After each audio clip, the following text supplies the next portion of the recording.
have some classes that looks great on paper, and I went to a couple of those, and in fact I realized it wasn't for me. And I think it's really also how the subject is being taught. So that's why it's really important to have great professors.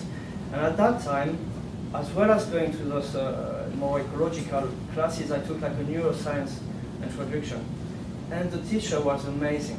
He was the kind of person, even if you didn't care about neuroscience, you would go to the class and you say, my God, that is fantastic, So go to the classes where you have like good professors. And so, in fact, your plan might not be, in 10 years' time, you might not do what you thought you would be doing. So it's just, again, bits of luck and everything. So I attended this neuroscience, and it was all about electrophysiology, and I discovered electrophysiology that way. And I say that's what I want to do. And I think you don't do academia unless you are passionate about what you're doing. Okay? So choose something where you're passionate in. And so I was passionate about electrophysiology, and I decided to do a PhD and study what's assays. And then after the normal way, when you have a PhD, if you want to have an academic job one day, is to do a postdoc. So for a Frenchman, you can't do a postdoc in French because that will teach you nothing. So you have to go in a foreign country and learn English and all of that. So I arrived in UK and I had a very French strong accent. I still have it, but I started a postdoc, and I first started in London in UCL. And then I went to Oxford as well, and I worked for the Medical Research Council, which is the equivalent of the NIH. It's a government-funded institute. So we had lots of money, and again, that's a good message for you. Go, if you want to do a postdoc, go in a place where they have a lot of money, because your research will depend on how much money your boss is giving you, or how much equipment your boss can buy. So I was in a great place for that. Spent 5 years there, and I wanted to stay in UK. I really liked it. And so after 5 years of postdoc, I started to apply for my own fellowship. That is tough, okay? You're in a very competitive world. There are sharks out there. And if you're not the best, and among the best, then it's going to be very hard to get a fellowship. And I think, without being modest, I have a good CV, but I think I wasn't at the top. So, and plus I'm not like an Englishman, so writing grants for me is not as easy as for someone who graduated in Cambridge or Oxford. So I didn't get the fellowship I wanted, and my contract started to reach the end, and I thought, hold on a minute, what am I going to do next year? And that's how I contacted my boss now, Josh Berg, and I decided to do a second postdoc and learn one more technique, which I think is still a great experience for me, because in 2 years, so now my plan is to go back to France and to apply for a permanent position there, and I think I will have a good experience, and I will be able to do everything I want to do, because I spent many years, hands-on, learning the stuff, and I think that's why you need to lead a lab as well. Good luck. Well, Frank, thank you for those introductions, and now we will just open the floor to questions, so feel free to shout out there.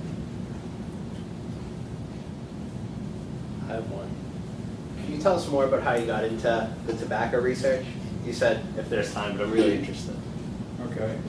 And by the way, I'd like to echo what Nicole is? Yeah, Nicole, what he said about passion, because and my story actually relates to that.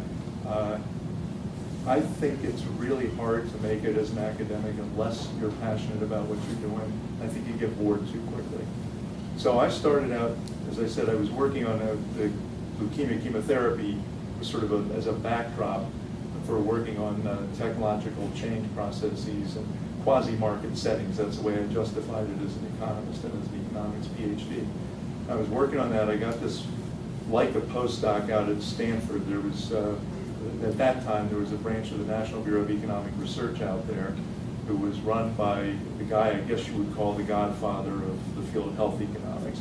He had a grant from Robert Wood Johnson Foundation to bring one junior health economist out to work with him each year, and I was lucky enough to be that person in 75, 76. So I went out there, and we worked on a paper, ended up in the New England Journal of Medicine, which was great. Had to do with utilization of surgical procedures before and after the adoption of Medicare and Medicaid in the mid-60s. But while I was there, I had just quit smoking fairly recently, which people think, oh, you smoked, why did you do that, you idiot? And I say I would have been abnormal if I hadn't, because most men of my generation did. You were the exception if you did not. And I had just quit.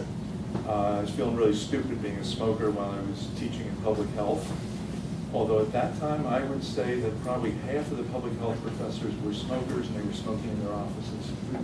So that shows you how the times have changed.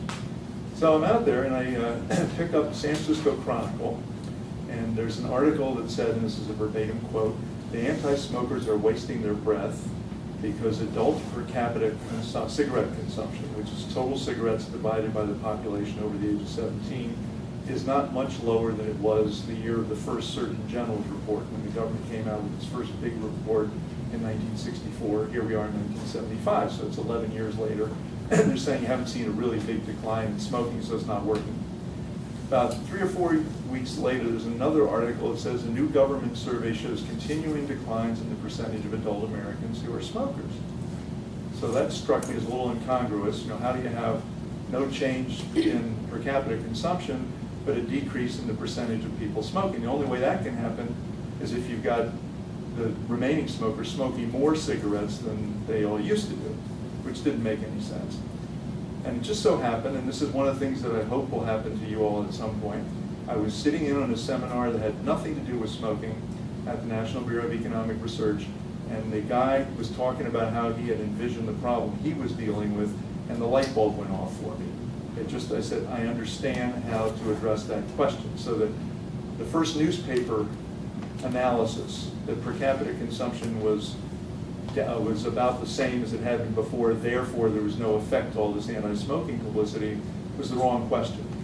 The right question is a counterfactual, not what was smoking in 75 compared to what it was in 64, but what was smoking in 75 compared to what it would have been in 1975 had it not been for all this publicity. And what, of course, was missing, and my students from the course will remember this graph, is smoking was going like this, basically through the entire century. It was just going way up, skyrocketing, and then it stopped and dropped in the Surgeon General's report and kind of moved around like this. So basically I did a regression analysis which projected forward what would have happened in the absence of the publicity and all the various events that occurred over that decade.